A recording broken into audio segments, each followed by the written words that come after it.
Hi ನಮಸ್ಕಾರ, ಶಾರಸ್ ಕಿಚನ್ಗೆ ಸ್ವಾಗತ.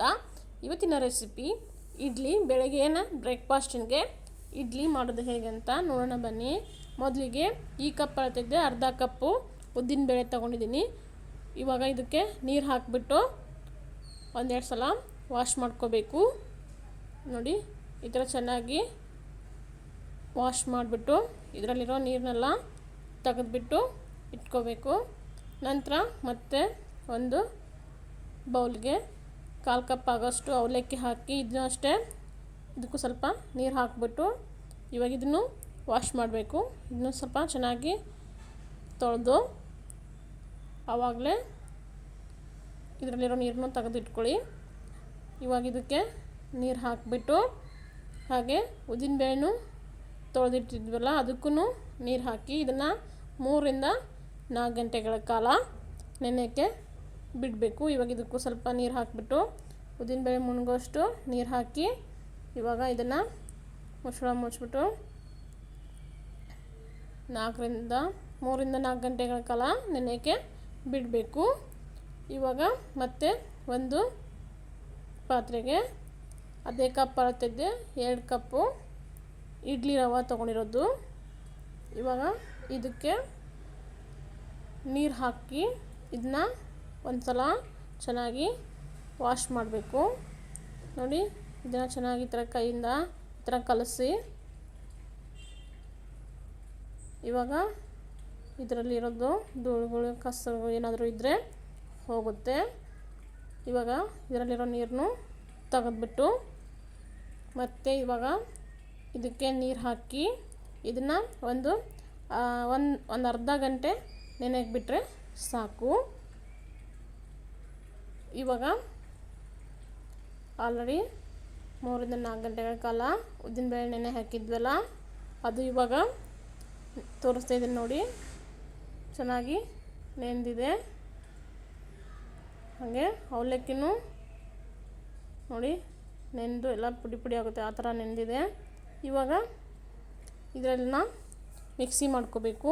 ಇವಾಗ ಮಿಕ್ಸಿ ಜಾರಿಗೆ ಉದ್ದಿನಬೇಳೆ ಹಾಕಿ ಹಾಗೆ ಅವಲಕ್ಕಿನೂ ಹಾಕ್ಕೊಂಡು ಇದಕ್ಕೆ ಸ್ವಲ್ಪ ನೀರು ಹಾಕಿಬಿಟ್ಟು ಮಿಕ್ಸಿ ಮಾಡ್ಕೋಬೇಕು. ಇದನ್ನು ಜಾಸ್ತಿ ನೀರು ಹಾಕಿ ಮಿಕ್ಸಿ ಮಾಡ್ಕೋಬೇಡಿ, ಸ್ವಲ್ಪನೇ ನೀರು ಹಾಕಿ ಮಿಕ್ಸಿ ಮಾಡ್ಕೋಬೇಕು. ಇವಾಗ ಮುಚ್ಚಿಬಿಟ್ಟು ಇವಾಗ ಮಿಕ್ಸಿ ಮಾಡಬೇಕು. ಇವಾಗ ತೋರಿಸ್ತಾ ಇದ್ದೀನಿ ನೋಡಿ.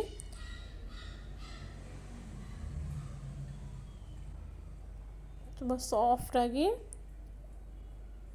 ಹಿಟ್ಟು ಸಾಫ್ಟ್ ಆಗಬೇಕು, ಅಷ್ಟು ರುಬ್ಕೋಬೇಕು.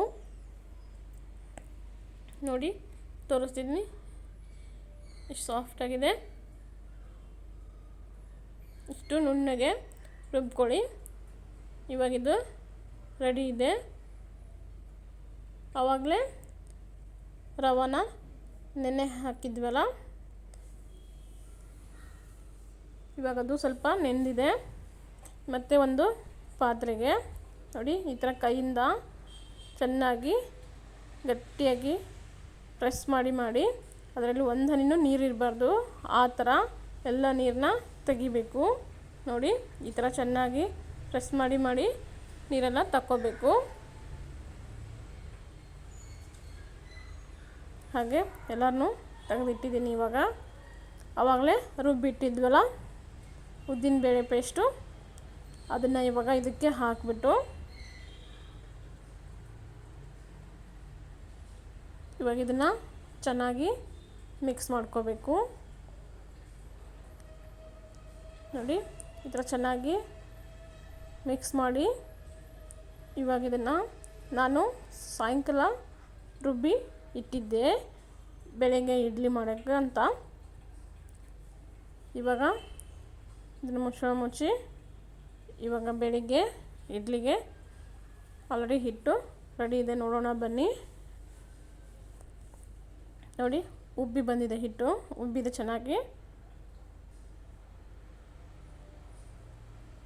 ಇವಾಗ ಇದನ್ನು ಮತ್ತೆ ಒಂದು ಸಲ ಚೆನ್ನಾಗಿ ಮಿಕ್ಸ್ ಮಾಡಿ ಇವಾಗ ಇದಕ್ಕೆ ರುಚಿಗೆ ತಕ್ಕಷ್ಟು ಉಪ್ಪು ಹಾಕಿ, ಇದಕ್ಕೆ ಅಡುಗೆ ಸೋಡಾ ಏನೂ ಹಾಕಿಲ್ಲ, ಹಾಗೆ ಉಬ್ಬುತ್ತೆ ಇಡ್ಲಿ. ನೀವು ಒಂದ್ಸಲ ಟ್ರೈ ಮಾಡಿ. ಹಾಗೆ ಯಾರಾದರೂ ಹೊಸದಾಗಿ ನನ್ನ ಚಾನಲ್ ನೋಡ್ತಾ ಇರೋರಿದ್ದರೆ ಸಬ್ಸ್ಕ್ರೈಬ್ ಮಾಡ್ಕೊಳ್ಳಿ. ನೋಡಿ, ಇವಾಗ ಇಡ್ಲಿ ಪ್ಲೇಟಿಗೆ ಈ ಥರ ಚೆನ್ನಾಗಿ ಎಣ್ಣೆ ಎಲ್ಲ ಹಚ್ಬಿಟ್ಟು ಇಡ್ಲಿ ಹಿಟ್ಟು ರೆಡಿ ಇತ್ತಲ್ಲ ಅದನ್ನು ಇವಾಗ ಈ ಪ್ಲೇಟಿಗೆಲ್ಲ ಹಾಕ್ಕೊಂಡು ಆದಷ್ಟು ಸ್ವಲ್ಪ ಕಡಿಮೆನೆ ಹಾಕ್ಕೊಳ್ಳಿ. ಯಾಕಂದರೆ ಇಡ್ಲಿ ಅದು ಆದಮೇಲೆ ಉಬ್ಬುತ್ತೆ, ಅದಕ್ಕೋಸ್ಕರ ಈ ಥರ ಸ್ವಲ್ಪ ಸ್ವಲ್ಪನೇ ಹಾಕ್ಕೊಳ್ಳಿ. ಹಾಗೆ ಎಲ್ಲ ಪ್ಲೇಟಿಗೂ ಹಾಕಿ ರೆಡಿಯಾಗಿದೆ, ತೋರಿಸ್ತಾ ಇದ್ದೀನಿ ನೋಡಿ. ಆಲ್ರೆಡಿ ಇಡ್ಲಿ ಸ್ಟ್ಯಾಂಡಿಗೆಲ್ಲ ಹಾಕಿ ಇಟ್ಟಿದ್ದೀನಿ. ಇವಾಗ ಇಡ್ಲಿ ಪಾತ್ರೆಗೆ ಇಟ್ಟು ಅದಕ್ಕೆ ನೀರು ಹಾಕ್ಕೋಬೇಕು. ಅದಕ್ಕೆ ಎಷ್ಟು ಸಾಲುತ್ತೋ ಅಷ್ಟು ನೀರು ಹಾಕ್ಕೋಬೇಕು. ನೋಡಿ, ನಾನು ಒಂದು ಗ್ಲಾಸ್ ನೀರು ಹಾಕ್ಕೊತಾ ಇದ್ದೀನಿ. ಹಾಕಿಬಿಟ್ಟು ಇವಾಗ ಇಡ್ಲಿ ಸ್ಟ್ಯಾಂಡ್ ಇಟ್ಟು ಇವಾಗ ಇದನ್ನು ಮುಚ್ಚಳ ಮುಚ್ಚಿ ಇದನ್ನು 10 ರಿಂದ 15 ನಿಮಿಷ ಇಡ್ಲಿ ರೆಡಿ ಆಗ್ತವೆ. ಇವಾಗ ತೋರಿಸ್ತಾ ಇದ್ದೀನಿ ನೋಡಿ. ಇವಾಗ ಇದು 10 ರಿಂದ 15 ನಿಮಿಷ ಆಗಿ ರೆಡಿಯಾಗಿದೆ ನೋಡಿ. ಸ್ವಲ್ಪನೂ ಕೈಗೆ ಅಂಟುತ್ತಾ ಇಲ್ಲ. ಹಾಗೆ ಇವಾಗ ಇದನ್ನು ತೆಗೆದು ತೋರಿಸ್ತಾ ಇದ್ದೀನಿ. ಈ ಥರ ಒಂದು ನೋಡಿ, ಎಲ್ಲವೂ ಇಡ್ಲಿ ರೆಡಿಯಾಗಿದೆ ನೋಡಿ. ಎಷ್ಟು ಉಬ್ಬಿ ಬಂದಿದೆ ಇಡ್ಲಿ ಅಂತ ನೋಡಿ, ಎಷ್ಟು ಚೆನ್ನಾಗಿ. ಇನ್ನು ತೆಗಿಯೋಕ್ಕೆ ಮುಂಚೆ ತಾನೇ ಬಿಚ್ಚುತ್ತೆ ನೋಡಿ. ಸ್ವಲ್ಪನೂ ಕೈಗೆ ಅಂಟಲ್ಲ, ಅಷ್ಟು ಚೆನ್ನಾಗಿ ಇಡ್ಲಿ ಬಂದಿದ್ದಾವೆ. ನೀವು ಇದನ್ನು ಚಟ್ನಿ ಸಾಂಬಾರು ಜೊತೆ ತಿಂದರೆ ಚೆನ್ನಾಗಿರುತ್ತೆ ಟೇಸ್ಟು.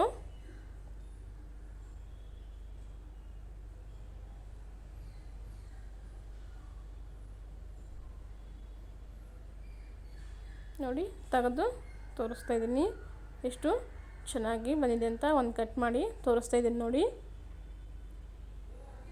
ನೋಡಿ ಎಷ್ಟು ಗೂಡಾಗಿ ಎಷ್ಟು ಚೆನ್ನಾಗಿ ಬಂದಿದೆ ಅಂತ. ಹಾಗೆ ಇನ್ನೊಂದು ಪ್ಲೇಟಲ್ಲೇನು ತೆಗೆದು ತೋರಿಸ್ತಾ ಇದ್ದೀನಿ. ಇವಾಗ ಇದನ್ನು ಹಾಗೆ ಕೈಯಿಂದನೇ ತೆಗಿಬೋದು, ಏನು ಸ್ಪೂನ್ ಏನು ಬೇಕಾಗಿಲ್ಲ. ಹಾಗೆ ಬಿಚ್ಚುತ್ತೆ ನೋಡಿ, ಸ್ವಲ್ಪನೂ ಅಂಟುತ್ತಾ ಇಲ್ಲ, ಹಾಗೆ ಬರ್ತವೆ. ಸಲೀಸಾಗಿ ಬರ್ತಾಯಿದ್ದಾವೆ ನೋಡಿ. ನಾನು ಇವಾಗ ಇದನ್ನು ಸಾಂಬಾರು ಜೊತೆ ಸರ್ವ್ ಮಾಡ್ತಾಯಿದ್ದೀನಿ. ಹಾಗೆ ಈ ವಿಡಿಯೋ ಇಷ್ಟ ಆದರೆ ಲೈಕ್ ಮಾಡಿ, ಶೇರ್ ಮಾಡಿ, ಸಬ್ಸ್ಕ್ರೈಬ್ ಮಾಡಿ. Thank you.